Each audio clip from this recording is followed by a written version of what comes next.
I'm going to be, Kathy and I are both hosts, so we're going to be letting folks into the meeting as we can.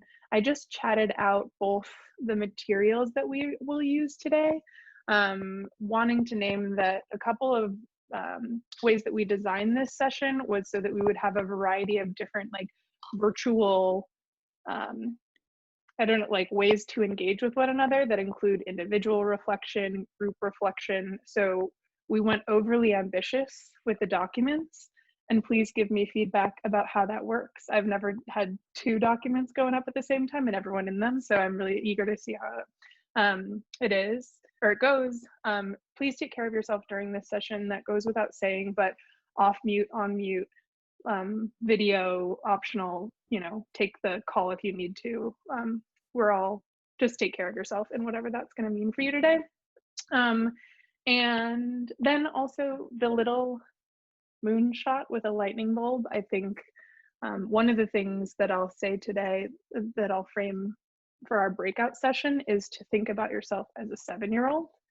And it's something that my yoga teacher says, because before we get into these hard poses, which like I can never do yet if I'm exercising growth mindset there, but it's really helpful for me personally to be like, oh yeah, what if I didn't have like all of these blockers and barriers that I put up for myself oftentimes in the work that I do and in the work that we're all doing collectively, which is reimagining how to support students in a time where everyone's needs are vastly different.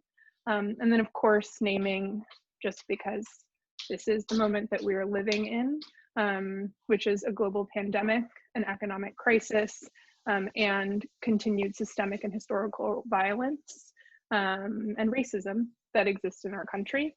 And so take care of yourself during this time and always, and I very, very, very much appreciate all the work that you're doing on behalf of kids. Someone that I worked with this summer said that we're all in the same storm, but we're on different boats. And so I offer that to you in like, keep your boat uplifting, try to throw out some safety rafts, I guess, for those that may not have a stable boat, as stable as a boat, but take care of yourself first. We are recording this session too.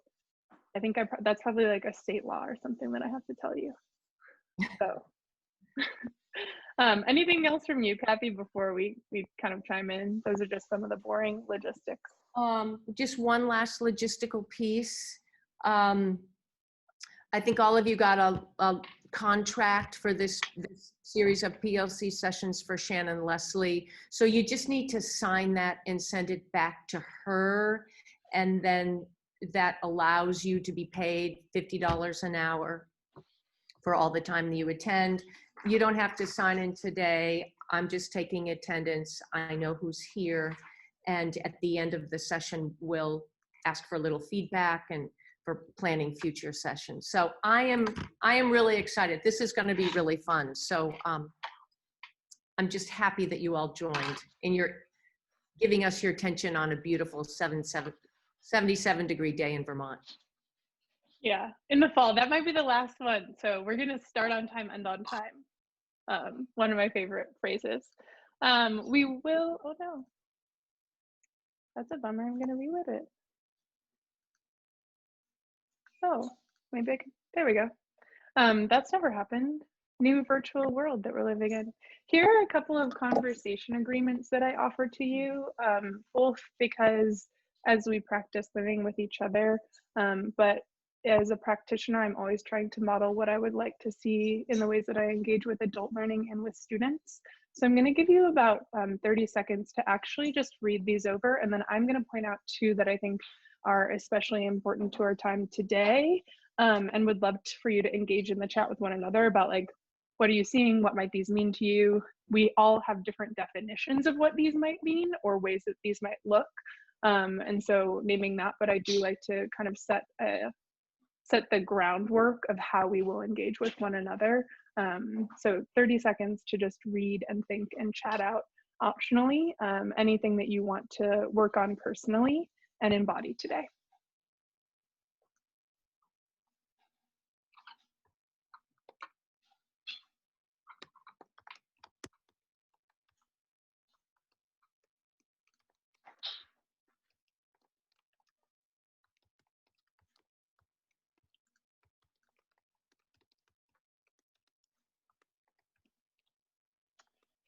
And then the two that I'll voice over that I think are especially, this is borrowed from Courageous Conversations about race and kind of edited as such, but I think two that I am especially thinking about in this session is owning our own learning, because you are the practitioners and I am humbly here, especially because I used to be in the journey with you all alongside students, and now I am more of an observer and you all are the people who are really doing the work.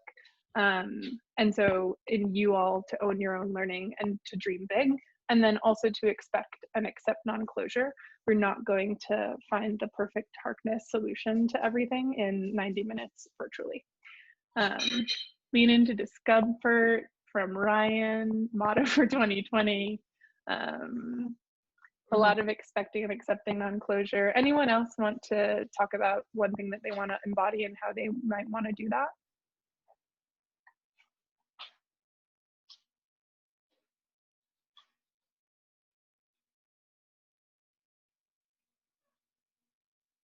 I'll talk. I'm Vicky. Just leaning into discomfort. I've never been a huge fan of group work and stuff, but over the past 3 or 4 years, as I've been working with Kathy, I'm learning to get a little bit more comfortable with that, and so it's something that I continue to work on. Thank you. It's certainly a journey. I'm on it too. Anyone else want to add something that they're not seeing here? These are just the ones that I like. And if we had more time, I would have emailed you in advance and asked you for what matters to you. So if there's something that isn't captured here, I want to create space for you to just come off mute or to type it in, and then I will put that in the slide deck for the next time we meet.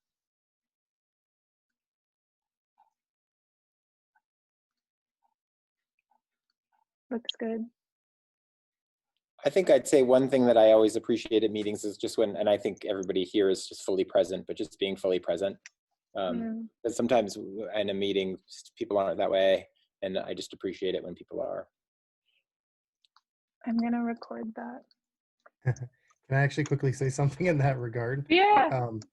Since it may have appeared that I was not fully present, I wasn't. I had to pick up my kids at Harwood, even though I had a cold, and then I was caught in this bureaucratic mess of then I had to call the doctor, and because of like a really high levels of caution, they're making me get a COVID test before I can go back to school. So I had to quickly rush up to Fanny Allen, and then rush back to pick up the kids from Harwood. So I got on the call on my phone and was listening in, but I didn't have the chance to type. So I am here and present, and I will try to engage in humble inquiry and own my own learning today.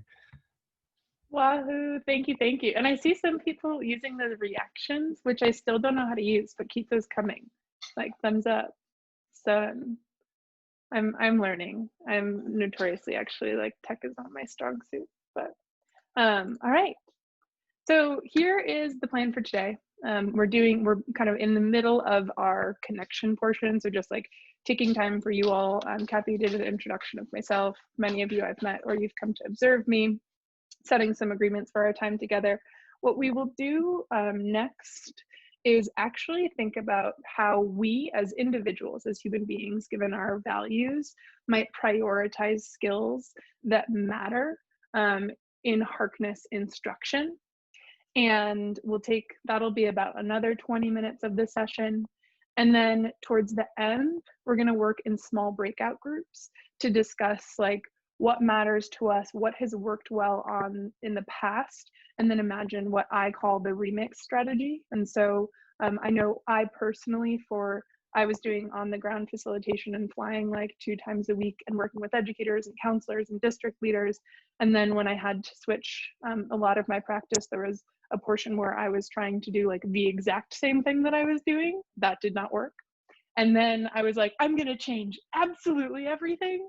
And that did not work. And so I've been really reflecting instead on what made pieces of teaching or of practice most impactful and effective, and how might I create a quote unquote remix for the setting that we are in, whether that is smaller classes, whether that is adapting content to a new schedule. I know that you all, Kathy's given me a full download of kind of everything else. So do want to name that I have a pretty good sense of what the protocols and procedures are. Anything else from you in terms of our time today, Kathy? Or anyone else? Questions about how we'll spend it? Oh, you're on mute. Or you're muted. I think Harkness in the time of COVID is the big question that we have and the challenges that we have, and look to you for some ideas. So let's go. Yeah, and I'll probably do what I always do, which is hold the mirror back towards you all. That's the whole point of today. Because I don't have, you probably have better ideas, so I hope that I'm just a catalyst. And then KUD, you all are a KUD school, so these are the objectives or the know, understand, do for today. So we'll think about soft skills, academic habits, other behaviors that students might need to be successful in your classroom's Harkness environment. Then we'll think about how our own personal values and the courses that we teach and the grade level of the students that we teach impact the prioritization of teaching these skills. And then we'll brainstorm fun strategies with each other about how we might build either academic or Harkness skills, or the academic skills that are Harkness skills in the new setting that we have. So in the chat box, and the chat box only, we're going to actually take 3 minutes to communally brainstorm and answer this question, which is, what are the key skills, habits, and practices that Harkness teaches and requires of students and maybe adults? I'm even now reflecting on some of our agreements, like being present, definitely one of them. And in the chat box, when we talk about Harkness, it can be whatever Harkness means for you in your own practice. The reason why we are taking 3 minutes to do this, like as a group, and just get a bunch of information in the chat, is that we want to leave time for people who process differently and may want to like take a minute to think about the question, then put their answer in, and then we'll leave some talking time after. So just like high level brainstorm of everything that you can think about. So everything from like eye contact to preparation, etc. So 3 minutes on the clock. And I'm going to be, Aida and I are going to be capturing these and writing these down in the document.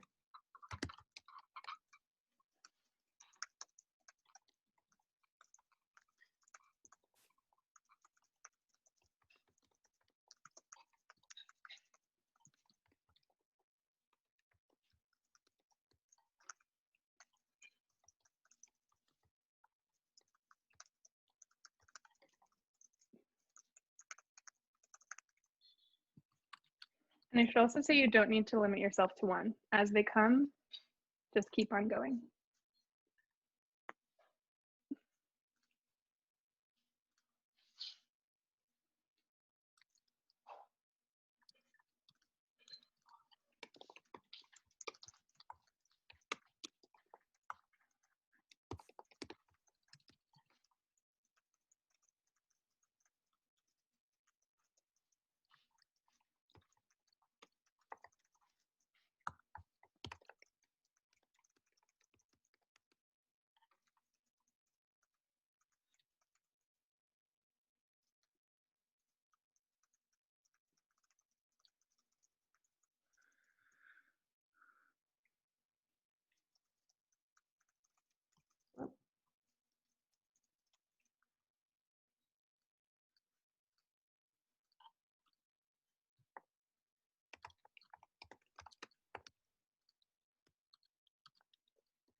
Got about 45 seconds left.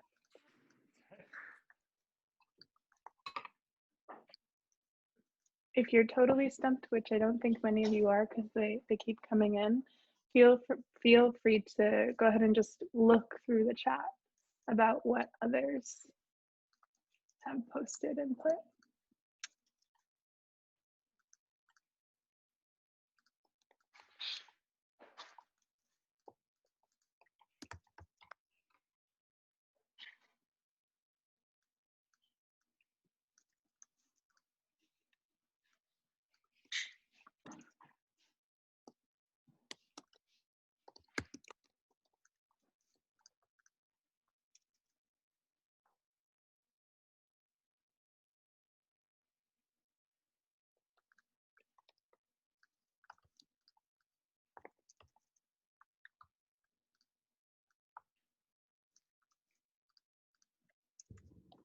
All right.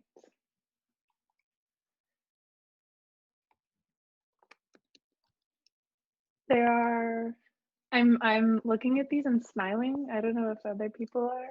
Maybe because like what a treat it is to get to equip students with these skills. Hopefully in previous years and definitely this year as well.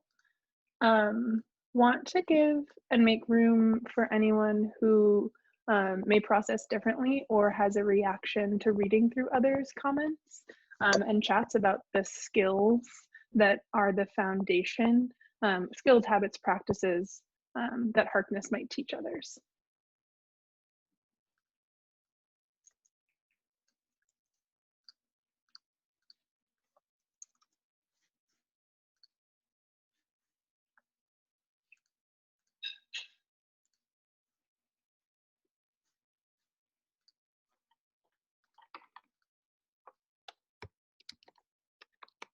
I can do this very fancy 1 to 2 people share outside.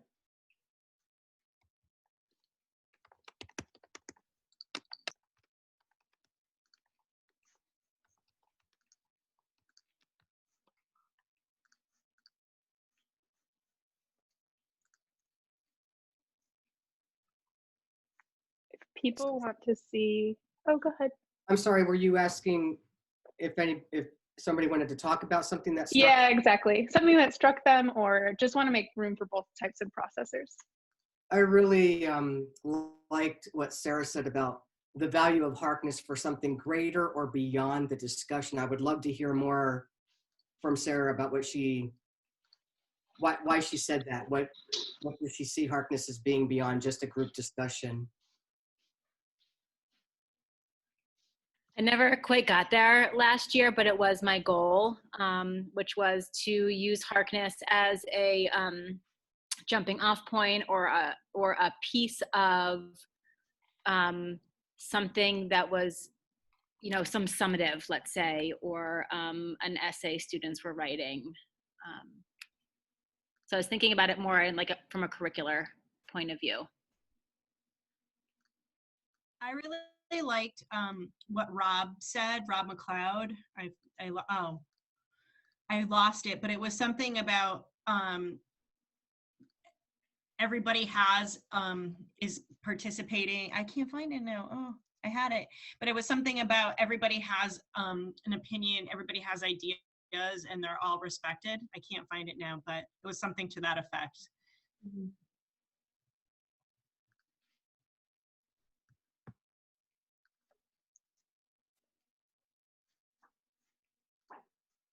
Anyone else first reactions as you take a look at what others wrote or in thinking about your own reflection of the skills and habits that we're seeking to equip students with via Harkness? I appreciate Chris Urban's comments that it teaches educators patience and the importance of preparation and scaffolding instruction. That has been a really important learning for me as well.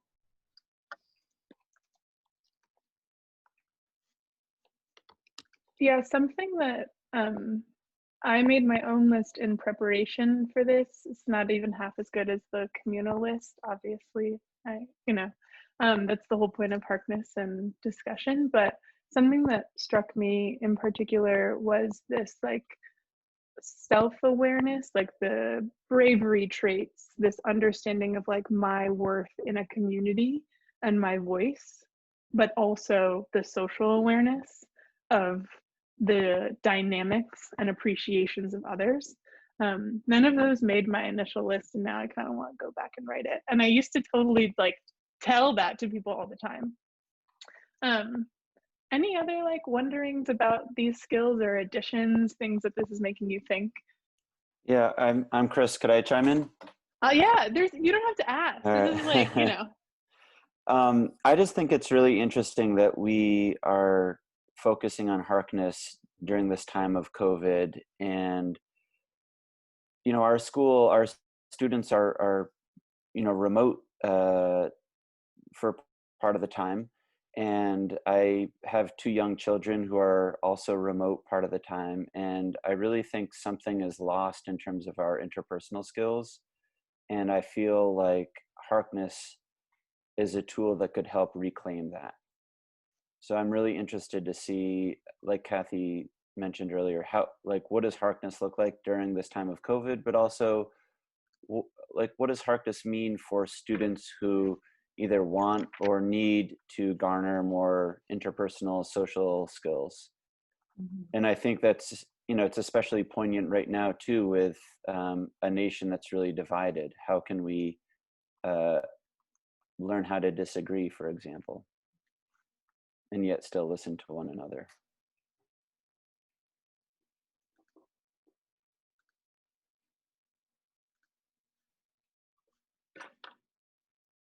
Thank you, Chris, for saying that. That made me think of something else as well, what Chris was just saying.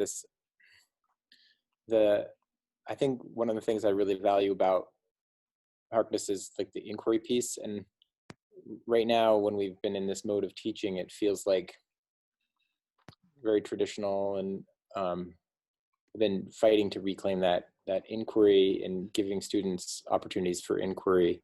And I think that our creativity can think of ways to get back toward that, even though we might not be able to fully do Harkness, we might be able to recreate it somehow. That kind of leads me to the combination of those comments from the like, what are we claiming or reclaiming?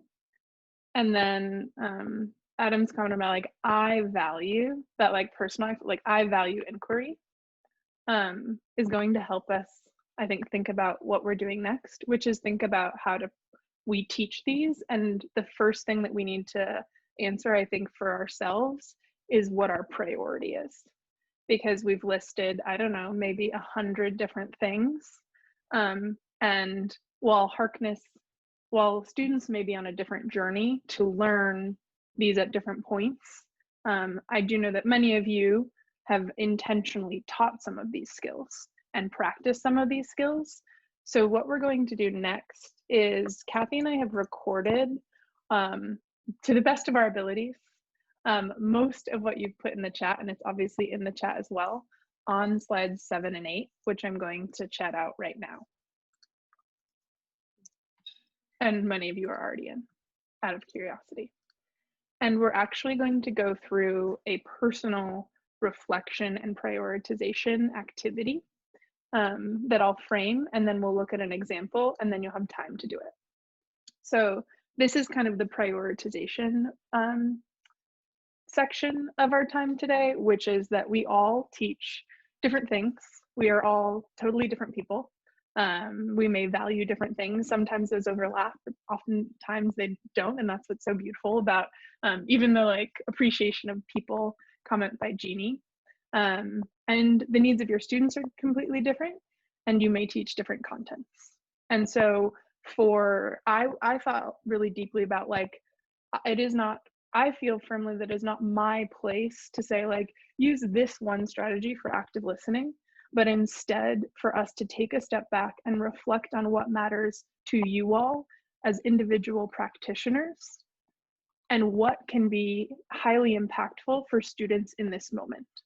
And so the way that we're going to do that is through a prioritization matrix, using the brainstorm that we just used. So this comes from one of my mentors, who actually was the principal of all the principals at Noble. So most of you who come to Noble can imagine what that job is like. And this was his famous phrase: focus on and measure a few things. You have too many fires and not enough water. And this is like more true than ever. And so one thing that we would always do is think about, like, if you could only pick one thing to teach, like one skill or one lesson, what would it be and why? I'm not going to make you do that. That's really, really difficult. But he was consistently thinking about, I know that I cannot get everything right, but I do need to prioritize based on values and what's going to be best for kids. And then I can map out, you know, scope and sequence and curricular choices. So we are each going to get one small or one large slide in just a moment that's been like pre-created for you with your names. And you're going to take a list or take a look at the list either in the chat, or you have, many of you have like a list of those skills in your head anyway. And you're actually going to think about which ones of these skills seem highly actionable for your work right now with students.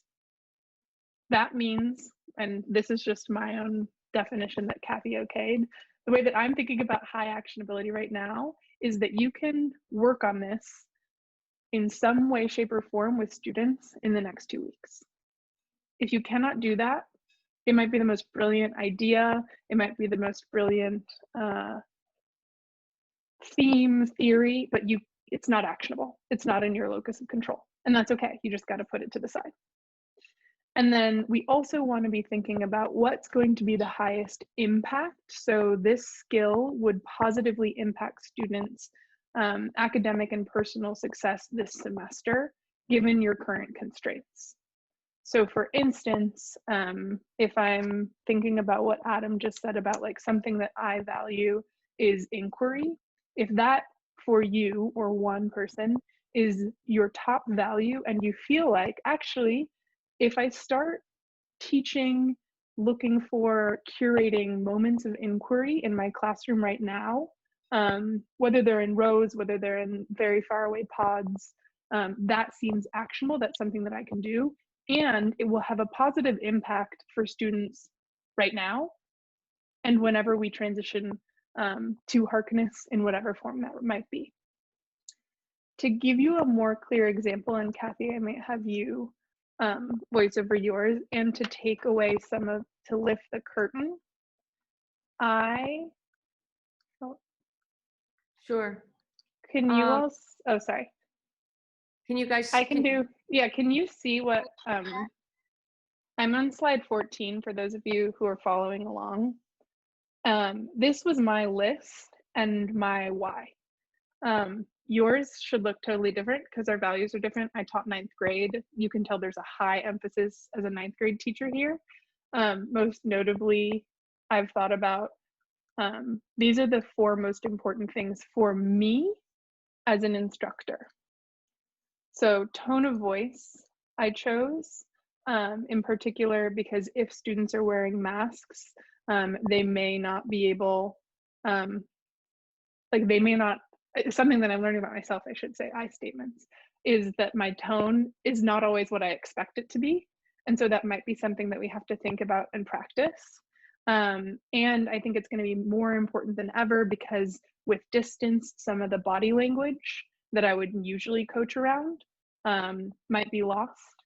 I also chose meaningful pre-work. And I chose that because regardless of setting, it's important that 9th graders are going to understand what my expectations are for high quality annotations or prep. And that's true whether we're Harknessing or not. And I felt like if I didn't prioritize that, like if I deprioritized that the work that I wanted them to be able to do in the long run would be ultimately for naught. And then eye contact had a similar justification for me as tone of voice. And then this was probably my most important. These are not in order. These are just my 4 priorities. Was this aspect of being seen or heard. And this is thinking about finding authentic ways to connect teacher to peer and peer to peer. What's in my low impact, highly actionable is like work and reading load. But also as a 9th grade, I was doing this in my 9th grade head. I didn't have AP content. If you have AP content, workload may be in a different part of the matrix, and that's okay. I'll let Kathy go over hers and then we'll take questions. And I do have some instructions because I'm trying to read the faces and I think we might be getting there for understanding, but we'll do a quick check. This is Kathy's. So in mine, and it's probably easier if you're on the doc, you can make it bigger, but I found this to be really helpful. High impact, highly actionable, what's really important and what can I do? I had some of the same things. Eye contact. I had teaching students to ask good questions. I've always felt that's really the key to discussion.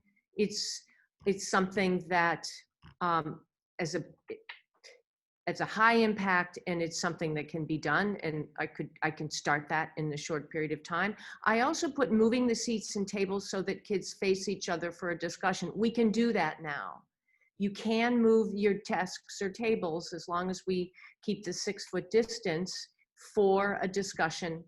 I think that's really imperative, and then we can move them back. But being able to do that, I think has a big impact, to look at another human being when you're talking with them instead of the back of their head. Things I would love to do, they're high impact, but they're not yet actionable. I said changing the schedule to be able to have more face-to-face time with students. That would have a high impact, but that's not in my locus of control. Going into a lockdown in the late fall or winter, that's not in my locus of control. That's going to have a big impact as to what happens. The lower left, low impact, not actionable. I just said that's not in my locus of control. I don't have much impact, so I try not to obsess about things. And I'm going to try not to bemoan the fact that we can't have traditional Harknesses in the same way, not living in the deficit frame of mind, but I've been really trying to shift, what can I do given the new challenges that we have, and be positive. So that's how I looked at this grid. So now we're going to take 5 to 7 minutes to think about what our own personal prioritization matrix looks like. And you can, like, please do use your own values, your content, and your course to guide that. Your goal is to have no more than 4 key skills or habits in the green box that is both high impact and highly actionable. And the goal of this is is the exercise of reflecting on what we can actually work on with students within our locus of control. So we've given you some examples. You'll notice that all of you, many of you are in the document, just find your name. So if I'm Chris, I'm slide 16 or 17 rather, you can begin to type here and we'll all kind of type at the same time.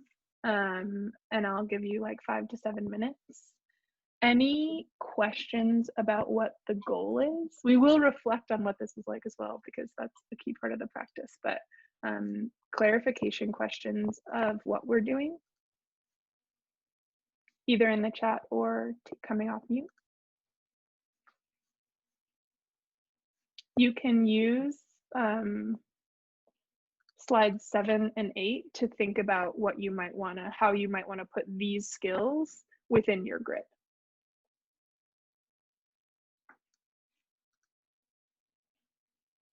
All right, if you have questions, or if you cannot find your slide, or if you have a slide that is wrong, please let me know via the chat and we'll give some people some quiet processing time.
Oh, good question from Sarah. No worry about the comments. It's only for you. We had the comments just to kind of like draw back the curtain a little bit, but just focus. You know your own thoughts, so.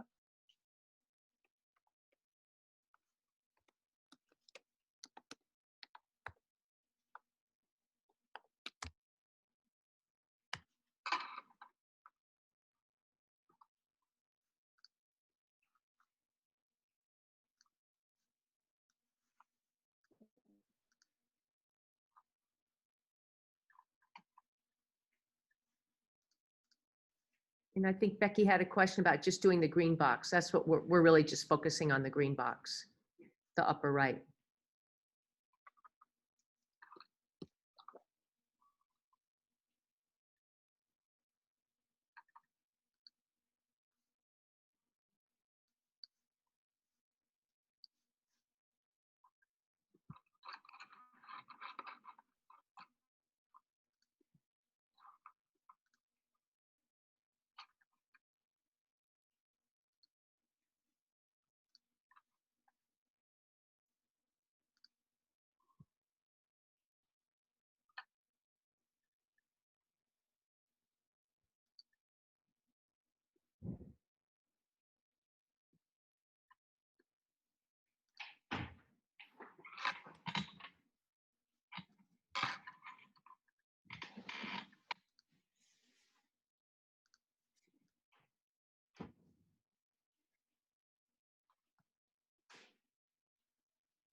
People are still typing away, so we'll take about 2.5 more minutes.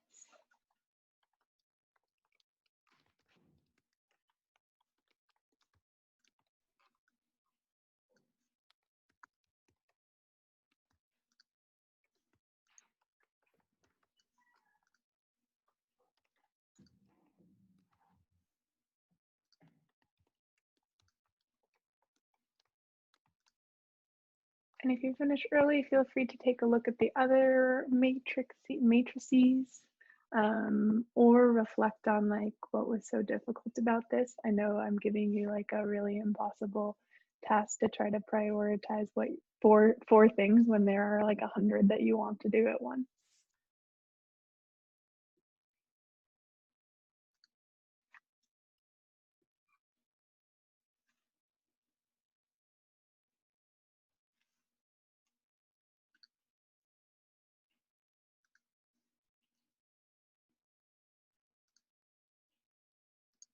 Mm.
All right. It's okay, obviously, to keep working or thinking.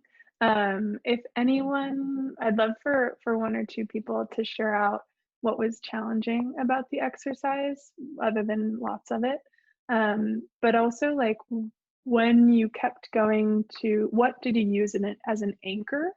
Where, what, who did you find yourself anchoring on to prioritize? Were you like, I was thinking about my deep value of justice personally, Or I was thinking about like what it might be like to be a 12th grader in this moment. Open question to anybody, either in the chat or you can come off mute. I'm going to stop talking in like 4 minutes, which is my most exciting part, and you guys will be in breakout rooms. It's Becky. When I was thinking about this, I was thinking about some of the freshmen that I work with and some of my 10th graders who are on IEPs or 504s, and really thinking about being present and giving them examples of like what that looks like.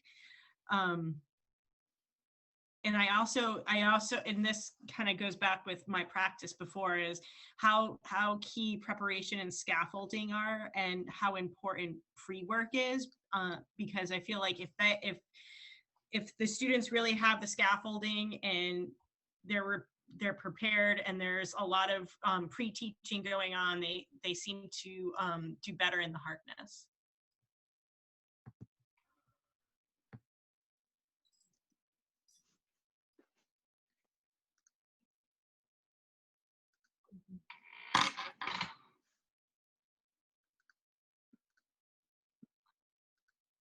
Other thoughts?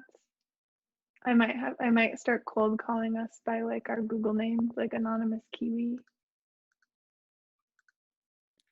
I'll pop in with one that I was struggling with, because I think one of the hardest things that's happening right now is only seeing students 2 days a week.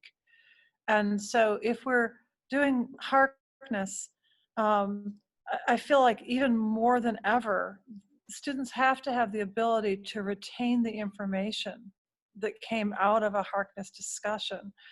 And so while I often have introduced that recording and journaling and sort of like collecting information, leaving the discussion, I'm beginning to think that that might be something that we need to be embedding really early on, because otherwise they walk away from us, they're gone for 5 days, they're not going to remember what we talked about last week. Yeah, that's a really interesting reflection of like what previously you may not have prioritized is now becoming something that is over prioritized over something like soft skills, or you know what I mean, simultaneously. Did anyone else have those reflections of like previously I felt like I knew my scope and sequence for these skills and it was like bravery and inquiry off the bat, and now I've taken a step back and I'm reflecting like maybe I need to prioritize different skills? I felt that way. So I think last year I felt like I had this really great progression. Well, I thought like it was a good progression Vicky and I did in 3 Democracies as far as going from soft skills to teamwork. And this year we were on that progression of teaching the soft skills. And then we had this really uncertainty of, you know, at that point, not even being able to do teamwork. So kind of stalled out without even entering the teamwork period. Although online, we started to do a little bit of this with roles when we were doing online, you know, remote classes, but we aren't doing that anymore. And now we've been able to have a few like small group conversations, but they haven't been high quality. And so now I was just thinking what I want to do is, and I hope Vicky agrees with me, is just to like formally launch teamwork with good roles and moving the furniture. But it's just, because we've just been able to do that just recently. So I think my mindset has got to shift in that direction. I would agree with you, Adam.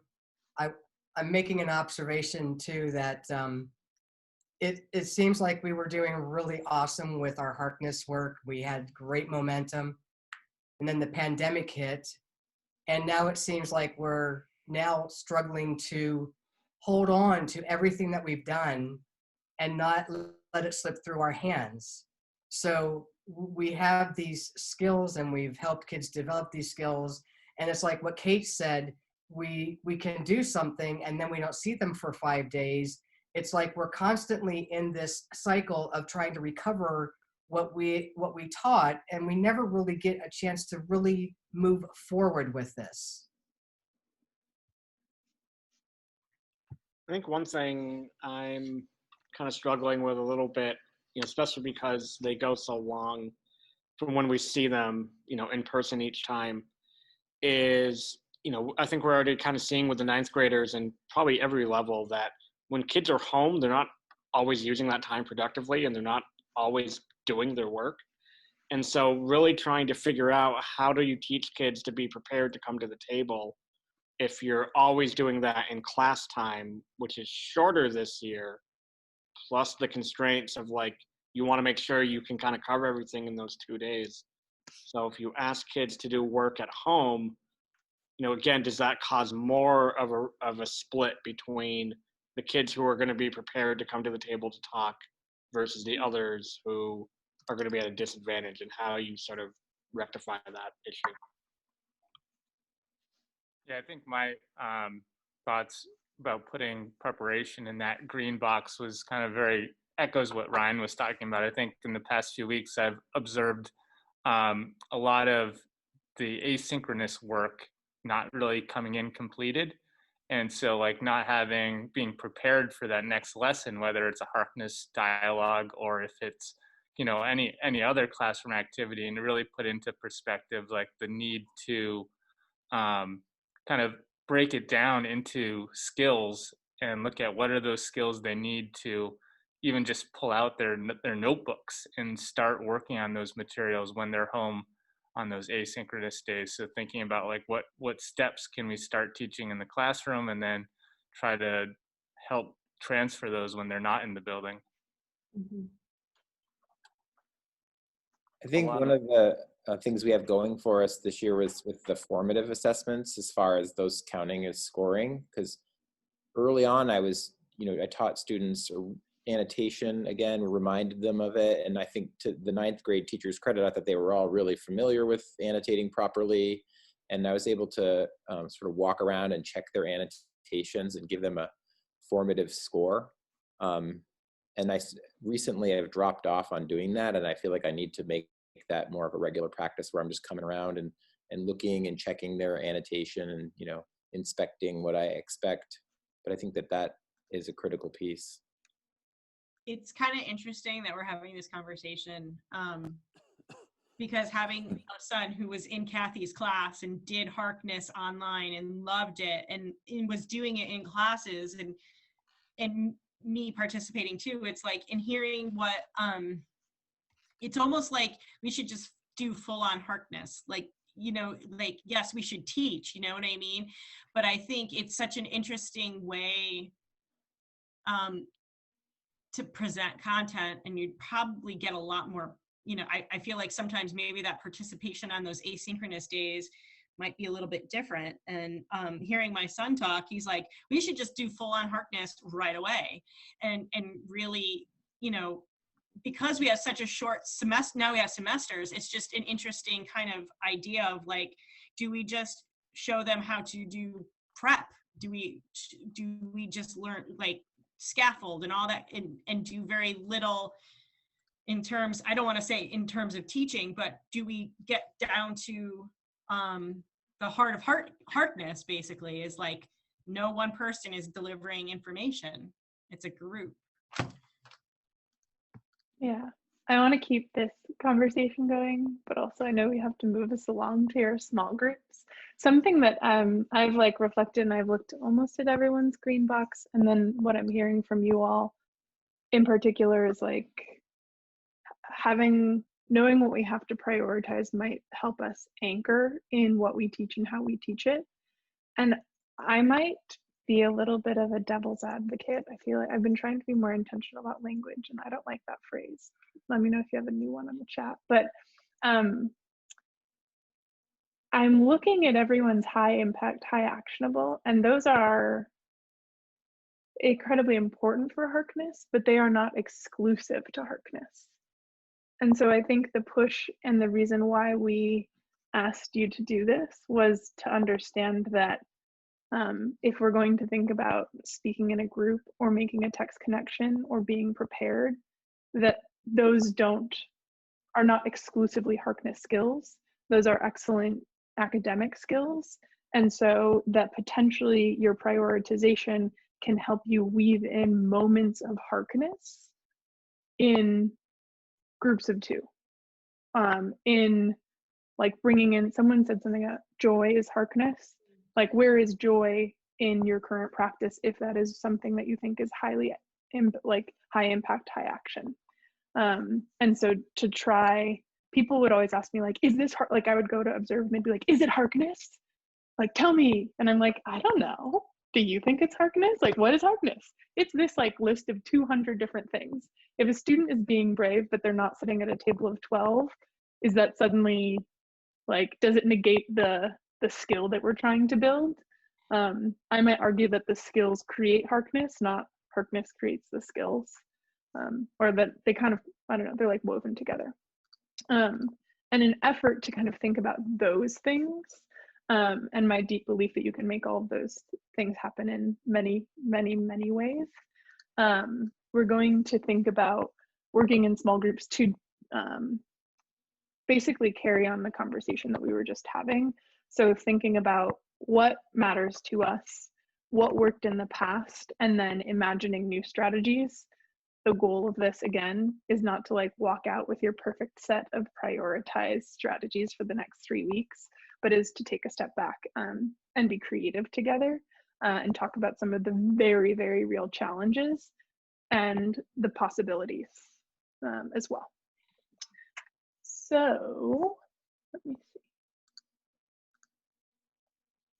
We're now going to move into another document, which some of you are already in, and I will chat. And this is the direct piece of feedback I'll be looking for. Is it too many documents? We're going to move into a new document, and we've put you into pre-assigned groups. You can find your group name or your name within the group, if that's going to be helpful. There are 4 of them. And we're going to put you in breakout rooms momentarily. Once you're in your breakout rooms, say hello to each other. I always, even with adults, want you to come up with a silly name, or maybe you just talk about a wonderful thing that happened today. It's 70 degrees, you have Ben and Jerry's. That's like 2 wonderful things. It's not 70 degrees here today, and I didn't have Ben and Jerry's. So, and decide on a couple of roles. And then you're gonna have about 25 minutes total to talk in your breakout groups about the guided questions in that document, which are, why do the Harkness skills that you brainstormed matter to you and your students? And what's at stake immediately and in the long run? What have you done in the past to build these skills, and what was effective? And this is Kathy's example. We named ourselves Aida. And you can read through it. She can actually voice it over. But I think something that her immediate idea was the Beanie Baby thing. And I said, well, what's the remix? Like, you cannot throw around a Beanie Baby, but what was joyful about that? What was, like, the reason why it was effective is it brought joy, right? Students were laughing, students understood XYZ. It's interactive. What are the pieces that made activities effective, and how can we remix them? And may I just add to that? Please. When Aida and I did this, and it was really helpful to me to make me think, what are the 2 or 3 things that we've done, or that I think what I've done that were high impact and were actionable. And so of course I thought of the Beanie Babies, but then to really think about why is that high impact? Because it was engaging and it was interactive, and it really it taught the importance of body language and eye contact. But then we have to remix it, because we can't bemoan the fact that we're not going to be able to throw those darling creatures around. So it made me think, all those lessons that the kids developed and that many of you guys helped with are some super good lessons about eye contact and body language that still could be taught.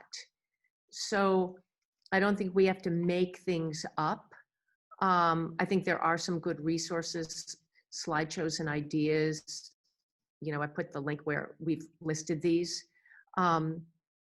It helped me to shift from the deficit mindset of, oh my gosh, we can't do this, to, okay, what could we do? So this exercise was really helpful for me. And I look forward to being in a group and continuing it with some of you guys. And so like the idea, what was effective about that was like students were learning about body language, power of eye contact, attention. Can we instead, no Beanie Babies, can we instead do distance, zip, zap, zop? We can all stay online after 4:30 if you want to know what zip, zap, zop is.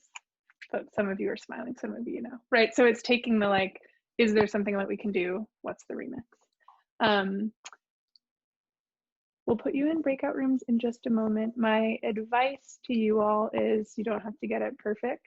That's not the expectation. It's just dream big and be open and vulnerable in your groups. Imagine yourself again as like your 7 or 8 year old instead of I'm about to turn 30 soon, and I'm like barrier-based thinking. And so I'm always like, I'm removing barriers from myself.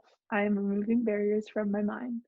So imagine yourself with whatever younger age or older age it is. Maybe it's tomorrow you remove your most imaginative self and go in and carry that mindset into the discussion. You don't need to record everything. I think if in my priority, the discussion is what is most important, and the recording is really, really nice to have so we can share. And there are cues on where we'd really love for you to take notes. Are there any questions? I will also pop around to the groups and you'll never know when I'm coming. So you better be on task. I'm kidding. Aida, did you put me in group Yep. 2? Okay. I'm about to open the rooms. Okay. So long, farewell.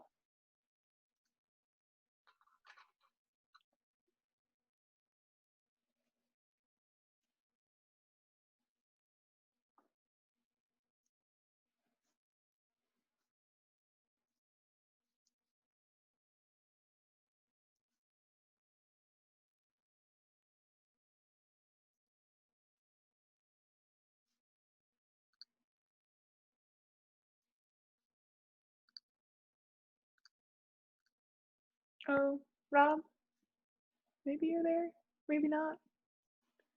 Look for the breakout room. Oh, good.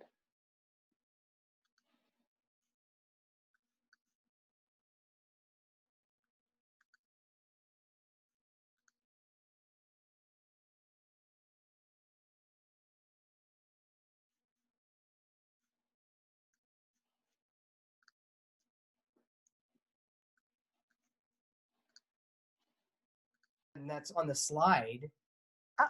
Look at Aida. Yeah, she's here. We can This ask is, her. oh, good. This is exactly what my first round is. Just do you have what you need? No, we're just confused because the names that are on that on the slide Oh, are. they're wrong. You know what? We switched the groups and now they're wrong. Uh-oh. So that's okay. Can you guys be group 1? Sure, we can be group 1. And then I'll go around right now and tell everybody else. Bye-bye. Group 1 slide in that. Exactly. Yeah, and chat in. Everybody else, get out. They'll know.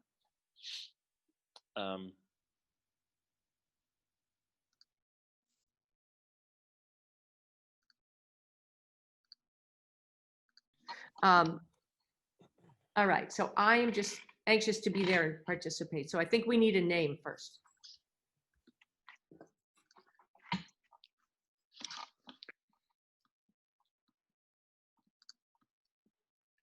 About the seekers.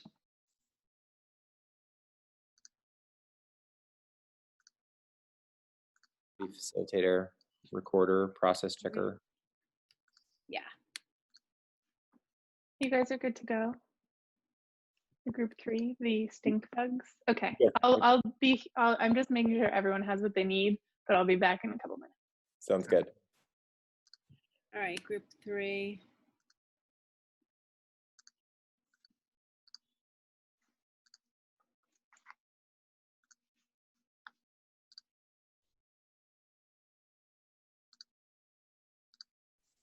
So those are the 3 questions in a little bit of time, which should work out well. That'll take us, we'll have a few minutes left at the end. Okay. What I found really interesting in people, did you want to say something? No, I'm just saying hello. I just made sure you have like the materials you need. Anything else? Other than that, I'll be a fly on the wall. Okay. What I found really interesting when people were sharing out what skills they chose and why is that it really made me rethink the skills that I was choosing. And listening to their perspectives kind of shared this idea of priority. But then I think what Becky said kind of brought it all together. Like Kate had typed in joy as one of the Harkness skills. And I loved that idea. And I put it in the box under high impact, not actionable. But now I'm rethinking, because when Becky was kind of saying, perhaps we should just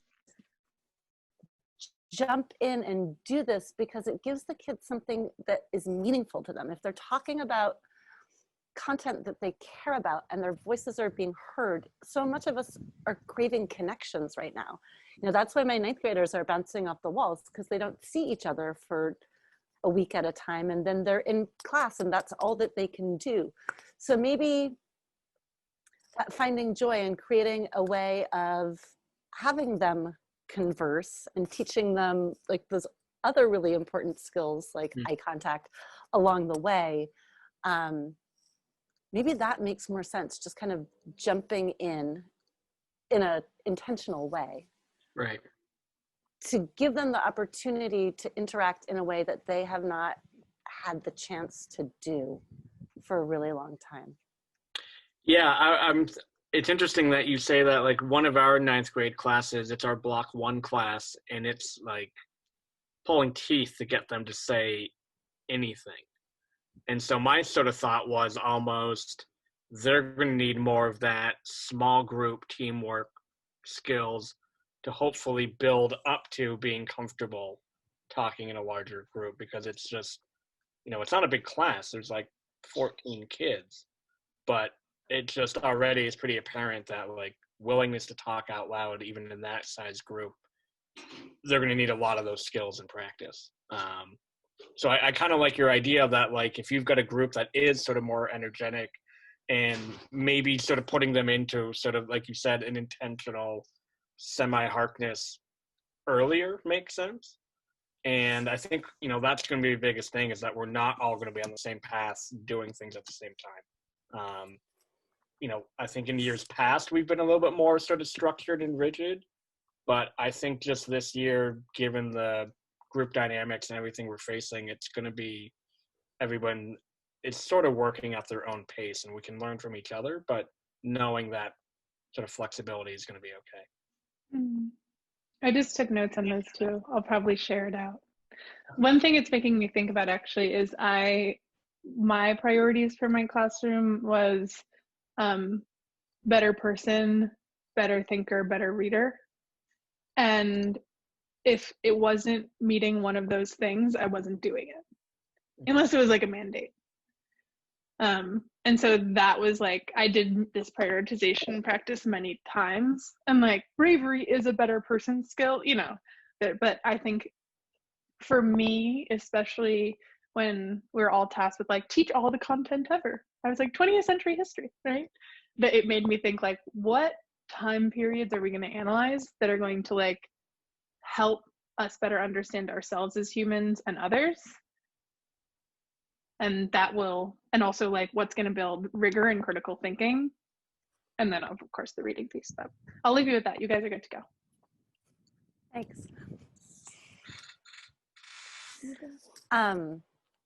Oh,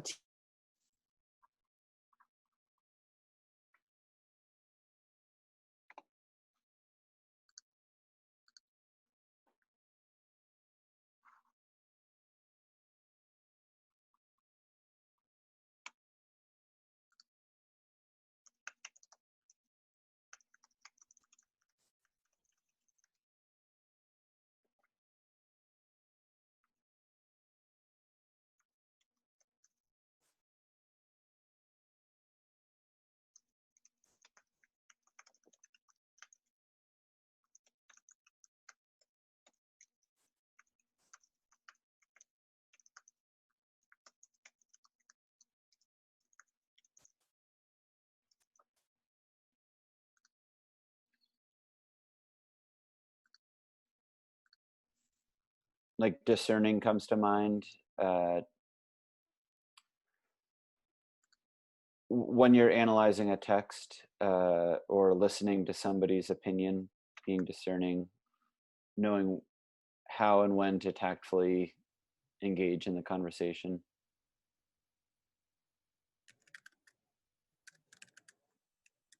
It's the same thing for me. It's just such a transferable skill, both academically and out in the world. I think that a lot of us don't tell students. It's good to hear Rob say that he tells students that, because I think I often forget to explain to students that these skills are relevant, that they're not just for reading Animal Farm, but that they in fact are relevant in the real world. And that's such an important thread to pull. I would echo that, even just the communication skills, my goodness, how we need to be able to use them in the future. I mean, every day we communicate, so we need to know how to really do it effectively. Yeah. That's neat. I'm just here to listen and cheer you guys on. It makes me think about something. Whenever we would do like an eye contact, or once we got to tone, I would say, how many of you like have an allowance, or you're trying to negotiate a room cleaning, something like that? And I'm like, go ahead, test out what you just learned. Go talk to your parents calmly, collectively. Can we reach an understanding? Tuesday is a really busy day for me. I'd like to hear your perspective, Dad. And then they would come back and they were like, it worked. And I was like, who knew? If only it would work with my dog. Set of parameters. I think what Tayden said about the transferable skills, transferring to life skills is just so poignant. In my adult life, when I have, professional or personal conflicts, or, just something, just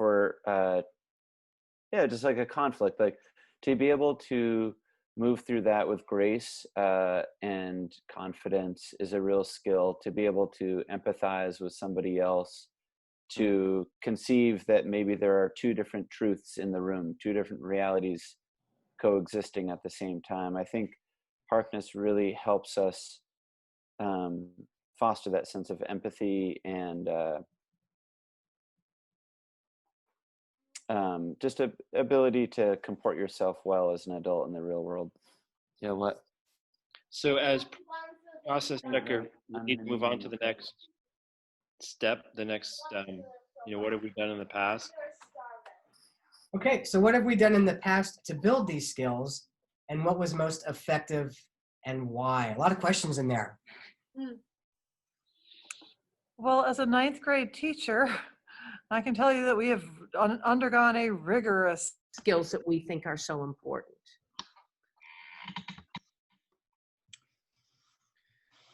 It's interesting. So I heard in 2 of my 3 classes today, Mr. Whalen, I really don't want to talk about COVID.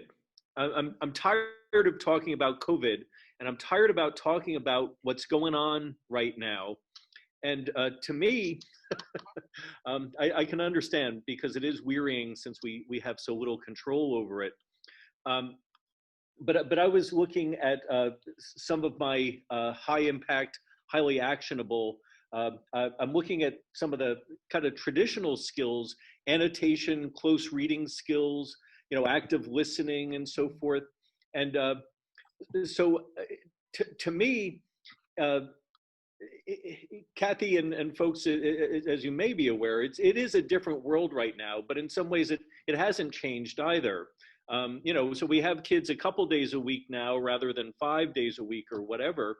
But I'm finding a lot of kids come in and they, want to make an effort with the work and want to talk about ideas outside of what they're dealing with every day, which is COVID and stuff like that. So I'm finding that returning to some of those skills is really useful, even kind of early on right now.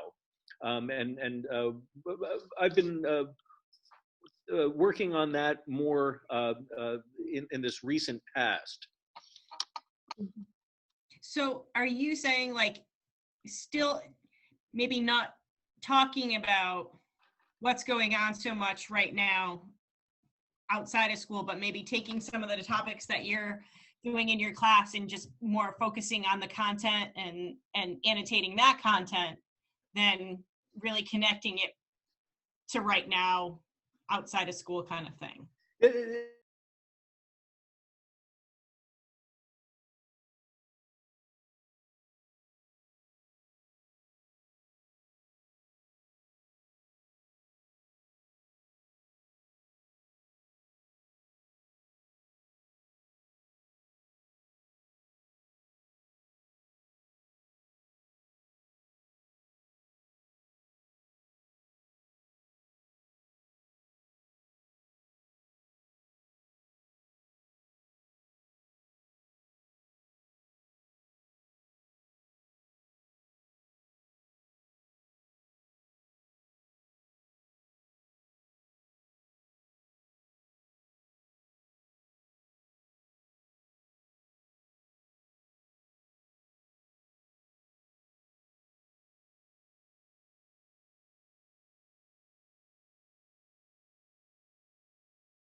Foot bubble that we keep from each other, but I think you can still do that same kind of top 5 activity, just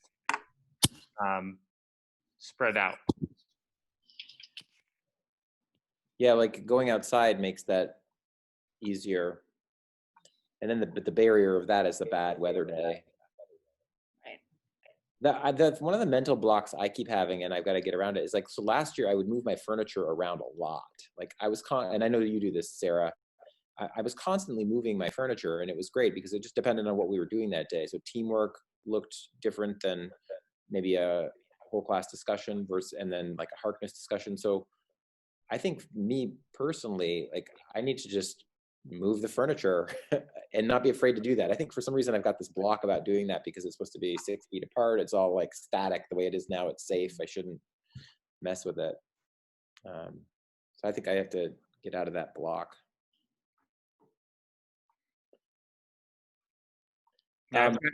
Go ahead. I've got two meter sticks that I tape together so that they're 6 feet long, and so when I've started moving my desks around, and I can just go around with my double meter stick to make sure that like the triads facing each other are still spaced out evenly. That's but great. They get to look at each other's faces, which is nice. Yeah. I put on my grid, like I just don't know about teamwork this year. I feel like my classes are so teensy. I've got like 6 or 7, 8 kids in a class. I don't know, this 8th grade class is really awesome. They have like this really nice camaraderie already. And I just wonder about teaching the soft skills to the whole group, practicing them as a whole group, if it's okay to let the teamwork go a little bit this year. And I think part of it too is just valuing the time that I've got with them when they're in school. Yeah, that's interesting. I tend to use like I'm thinking about using teamwork for a targeted thing. Like here's a situation I want you to work on and brainstorm. Like one of the things in 3 Democracies is I have them do is like apply Athenian principles of democracy to our American system. Like how might you reform our system to make it more democratic? I'm thinking about having students do that in teams, like in groups of 4, because I think that, and then maybe just they have one student recording their answers. In the past, I've had that be an assessment, but that's like a way for me to have them do, I think, what's meaningful work as a small group. Yeah. But I know what you're saying, because I feel like every time I waste time now, or I feel like if it's not really a good use of class time, I feel really almost like upset with myself. Like next up, this is so valuable, and I just squandered that time. I feel like that all the time. I feel like yeah. But I was gonna say, Andrew, I want you to be able to chime in. I'm curious, like, it's now I'm like, yeah, teamwork. Like I made that, when I was young. I'm like, but like, why not give it up? Like, why do you feel like you have to need to do it? Is like my wondering. And if it's not related to those priorities, do what is going to work based on those priorities. Like if it doesn't serve you, leave it. I feel like, and for so me, yeah. For me, it serves me, like, because for some students, it gives them an opportunity to start talking. And I've noticed in some of my classes, I've got some really quiet students. And for them to find their voice, I think teamwork's valuable. But it sounds like Sarah's got a group that's already really strong, and that they know each other really well. So maybe for her, it doesn't make sense. Yeah. And certainly for me, like my AP government students this year, I've got really small groups. I'm not doing teamwork with them. We're just going to Harkness. They've already experienced, they know how to Harkness, and they, I might have to remind them of some things, but we had to do some Harknesses where they were just sort of kind of facing each other, but not completely. We just had to modify it just based on a rainy day. When we were able to go outside, we were able to face each other, and it was good. But. Yeah, I just was thinking about, like, in the long run, especially right now, putting the time in to make sure we're reinforcing teamwork, I think is essential, given like the lack of connection a lot of students are maybe feeling or facing. And like, for me, I kind of feel like 10th grade biology is probably less important, learning about photosynthesis or like species interactions, than being able to like have a respectful interaction with a person down the road, and so I think sometimes like letting go of some of our content to think about like the long game of like, what are we trying to instill in these young people? For me, like teamwork doesn't seem like as much as a priority when I just think about meeting students where they're at. Like, I think that's why I said just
Welcome back, everyone. maybe not welcome back. You wanted to stay. I always determine let me mute all of you maybe. I always determine the quality of breakout room sessions by how slowly people come back. Oh, So the fact that some of us are making it into the really last 5 seconds, I hope means that your time was fruitful, and I wish we had more of it. Unfortunately, it's an unrenewable resource, so I gotta keep us on track.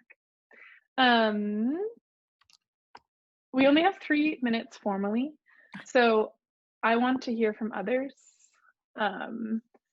about what may have been an aha moment in the last 25 minutes or the last 90. And then I'll close out with 2 things in about a minute and a half. I'll jump in. Just how unique the circumstances are this year with COVID-19. And it was, in a sense, kind of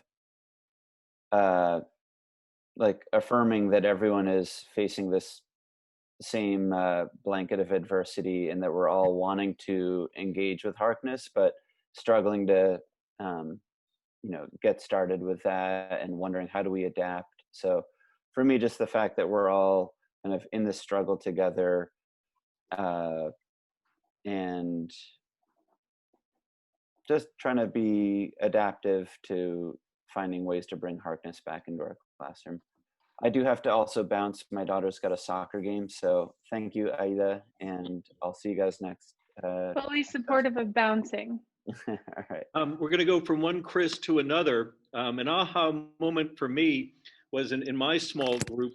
One teacher was saying, and I'm not going to mention Matt Henshin's name, but he really loves the smaller classes this year, and he feels like he's gotten to know the kids better and more quickly than in the past. And I think it's a great comment, because it's true. To look at this positively for a moment, we've been given a gift this year of being in with small groups of students. And you folks know, especially if you've been around for a while, that's very rare. So I hope we can take advantage of that this year while we can. Yeah, Chris, all it took was a global pandemic to finally get those small class sizes. Yeah, go ahead. Kate, your just reminder of how important it is to capture the verbal thoughts that are expressed, because there are 5 days when we see them next. I was like, oh yeah, that. Yeah, I think we're all going to have to be very deliberate about kids coming with journals, kids, taking breaks in every discussion, having them capture a big idea they just heard. I think it's really important this year. Maybe even after every Harkness, to have them write out what they thought were 3 big ideas and report it out to you, so that you've got that in writing, I like that reflection piece. I think that's what's really going to make the learning richer. And I would almost say that, I would almost not wait till the end of Harkness and have a almost like a pause and say, okay, what did you hear in the last 10 minutes? Because that would be interesting to have written down too, for the rest of the Harkness, being able to refer back to stuff. I know we're at time, so I'm putting up a couple of things. I just went into the breakout rooms and listened, because that's a joy I get to have as a kind of facilitator of this. And what a gift that was. A couple of things that just stood out to me of these, which when I distill and think about, and I tried to attribute everybody, this is an example of how I might use an seen and heard value, my personal value and priority of let's make sure people know. And lots of people attributing oh yeah, I looked at this, this person said this in the chat, and now I'm thinking about this more, to each other. So this is just a communal little note taking. But a lot of it speaks to two things.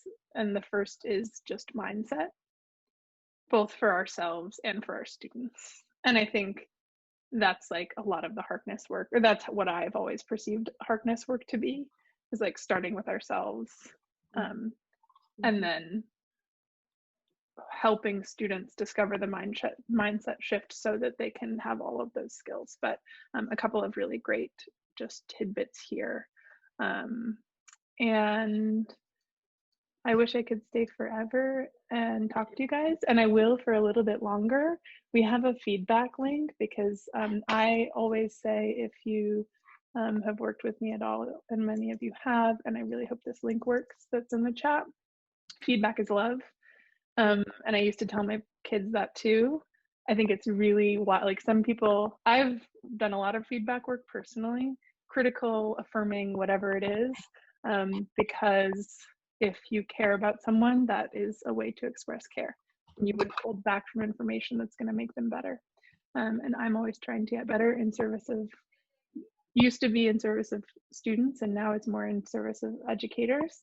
So I'm going to hang out, and you can hang out too, but Kathy maybe has some logistics. Let me just Aida, I'm going to share my screen real quick.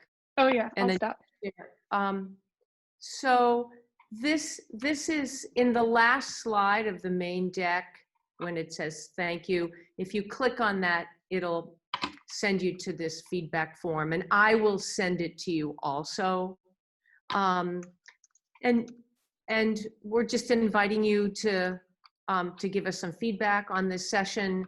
And Aida's offered to hold some what we're calling office hours from 3 to 4 next Thursday.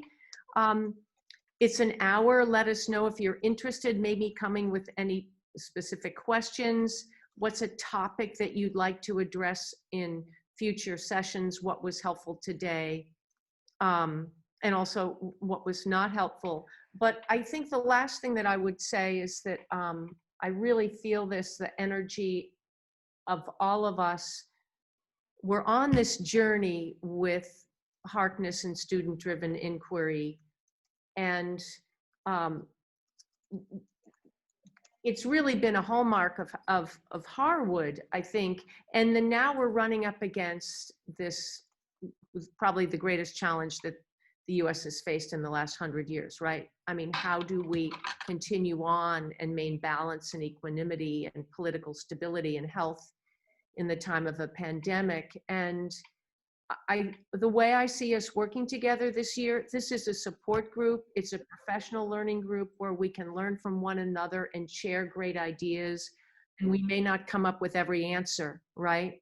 Or the answer, but if we stick with it, I think we can continue to learn and grow and develop our practice. So Aida, thank you so much. Spent a lot of time organizing this and coming all the way from the Bay Area right now.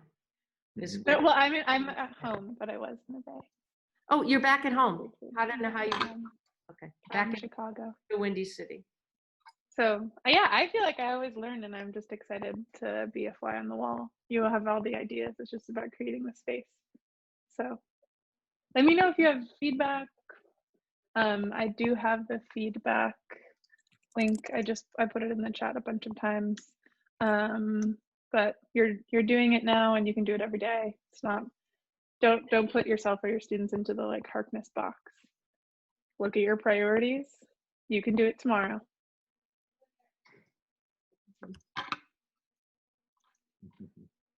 Thank you, guys. Thank you. See you soon. Do you want to stay on just for a second? Yeah. Anybody can. Anybody Yeah, else? You guys want to stay on? I want to, but I gotta go take care of my dog. So great to see you, Aida. Likewise. Bye. I have to go and deliver bread for Mangy's and then go home and deal with Let it. me know when I love that. That's good. Yeah. No, I do it twice a week.